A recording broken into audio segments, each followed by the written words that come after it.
Baru-baru ini warganet dihebohkan dengan beredarnya video sejumlah pemuda rusak motor yang baru kecelakaan. Video sejumlah pemuda rusak motor yang baru kecelakaan itu seketika menjadi sorotan warganet. Momen sejumlah pemuda rusak motor yang baru kecelakaan itu diunggah oleh pemilik akun Instagram @fakta.jakarta pada Senin, tanggal 27 Februari tahun 2023. Pada unggahan itu menunjukkan sejumlah pemuda yang sengaja merusak sebuah motor dengan menjatuhkannya dari atas mobil pick-up yang mengangkut motor tersebut. Kondisi motor tersebut tampak bonyok lantaran baru saja kecelakaan. Bagian depan sepeda motor berwarna hitam itu tampak rusak akibat kecelakaan.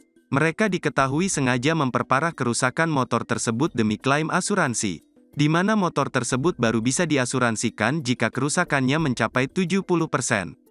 Dirasa kerusakannya belum cukup parah membuat mereka melakukan segala cara untuk meningkatkan kerusakan.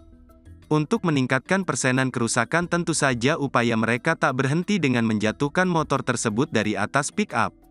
Setelah motor itu dijatuhkan, pemuda-pemuda itu langsung turun dari atas pick-up untuk melanjutkan aksinya sambil tertawa-tawa. Selanjutnya mereka tampak membanting motor tersebut agar kondisinya semakin parah.